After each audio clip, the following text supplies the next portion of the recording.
आ फड़ बोली अगर तू 30 सकिंटा च बनाती तो तेन उस्ताद मन्ना।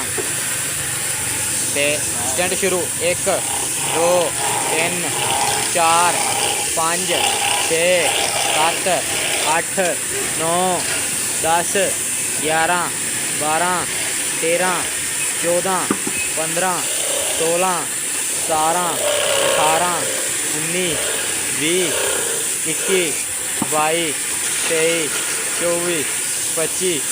वाह 25 सकिंटा जी बनाती। वाह चस करा छी यार, सिर्फ 25 सकिंटा च पूरी बोली बना छी। वाह डिज़ाइन भी पूरा वाह।